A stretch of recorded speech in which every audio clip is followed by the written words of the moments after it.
All right, so I'm sure many of you watching right now may be facing some form of financial hardship, or you could just be watching your coins as prices continue to increase. I know I am. And while Republicans continue to hit Democrats hard on inflation, it's actually not an issue specific to a political party. Plus, many economists say the GOP's plan to expand tax cuts would actually increase inflation even more. But let's talk about the actual culprit behind these rising costs, and that is corporate profiteering. Joining me now is Dorothy Brown, a tax professor at Georgetown Law School, and she's also the author of The Whiteness of Wealth. So I'm very happy to have you here with me on set, Miss Dorothy Brown. I'm curious what you make of the argument that inflation is caused by corporations raising their prices above their cost increase. Like, is this inflation or is this corporate greed? It's mainly corporate greed. We heard in the share price calls that they were bragging about how they could make more money, that this is an environment that's good for their profits. And we see what they're doing with the profits is buying back shares. They're only taking into account shareholder wealth. They're not looking at consumers. They're not looking at workers who they wouldn't have profits without those workers. So what we see is corporate greed, and they're getting away with it. Yeah. Congresswoman Katie Porter, who's brilliant at her charts, pointed that out. Let's take a listen, and then we'll talk about it on the other side. According to this chart, what is the biggest driver of inflation during the pandemic? The blue is the dark blue is the recent period. It would be corporate profits. And what is that percentage?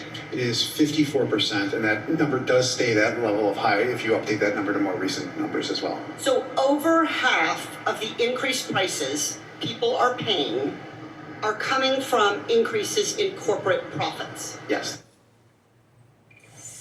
I mean, there you have it right there. And even when you get to supply and demand, there are some who would argue that even supply and demand is because of corporate greed, because corporations want to use offshore labor to drive down worker rights and worker compensation. So what can be done? Because it seems like the power is not in the consumer's hand. It really isn't. What can be done is regulation. What can be done is tax reform so that corporations, if you're going to do stock buybacks, you're going to pay an extra price for it, because all the share buybacks do is increase the value of the stock, which only benefits those who own stocks. Yeah. Roughly half of Americans don't own stock. Right. So it's really about a select few, the wealthy and white Americans Yes. are benefiting from this. Yeah, and the stock market is not the economy. And I remember being a younger person and watching people have these kind of, intellectual financial discussions on my television screen. And I always felt like they're not talking to me and they're not talking about me when they talk about how well the economy is doing. So I try to center people who are really in the thick of things. And that we have a soundbite from a woman who's trying to get a job. And she makes a really good point. I want you to take a listen to a voter talk about that. Take a listen. As a mother of 4 children, the jobs, they say that all these jobs are out there, but they don't want to pay enough for you to actually live off of the jobs.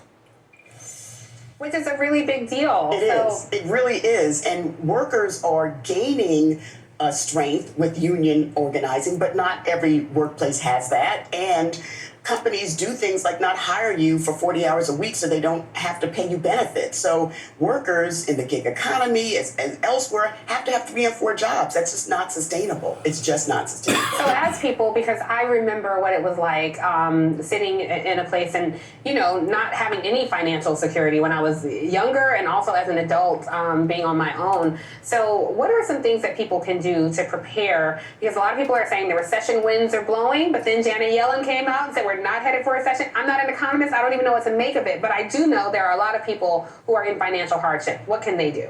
Well, one thing, by October 31st, if you have student loans and you worked in the public service business industry, which is essential workers, think about teachers, think about hospital employees. If you've got student debt, there's a program that the Biden administration is putting forth that you can get all of your debt forgiven. This isn't a $10,000, $20,000 program. This is all of your debt if you satisfy requirements that they've waived. But you have to do it by October 31st, and I've been told it's pretty easy. You can get on the website, and it should take 20 minutes or so to do. And Right now we're here to talk about inflation and we're here to talk about recession, right? In inflation, you have this idea that there's too much money chasing too few goods. But if you don't have money to chase the goods, you're not in an inflationary perspective. And, there is a problem. So to me, what's the answer? Vote. Mm-hmm. Vote, get your friends to vote, get your family to vote, and then work on get out the vote campaigns, because there's one party that wants regulation and there's one party that wants to make tax reform not increase taxes on the middle class. Yeah.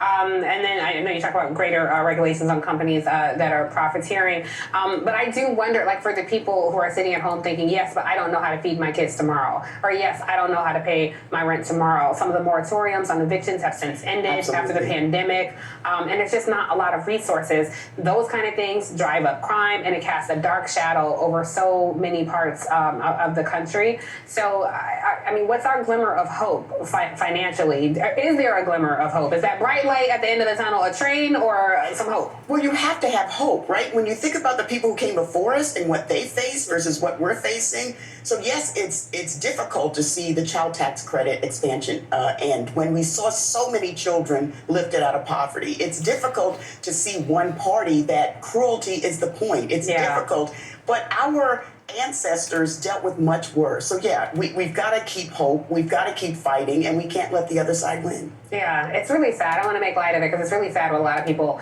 are going through out there. And I just hope people keep the faith, and there are programs throughout that I hope impact. Right, exactly. I think today is the day in 1929, the Black Tuesday, that the stock market crashed all those years ago today. And that kicked off the Great Depression. Right. And when America was depressed, Black folks were more depressed. Exactly. What comes after depression? Exactly. That's what we were beyond. So our hopes and thoughts are with the people out there. I'm going to spend less money on shopping, and as a result, I'm going to need this jacket, the blouse, and the pants. So we'll talk about that after the show. Thank you so much, Dorothy Brown, for being here. And coming up tomorrow, you don't want to miss this, because on the Sunday show, Jonathan Capehart welcomes White House Press Secretary Karine Jean-Pierre, who's doing an amazing job, and Pennsylvania Attorney General and gubernatorial candidate Josh Shapiro. You don't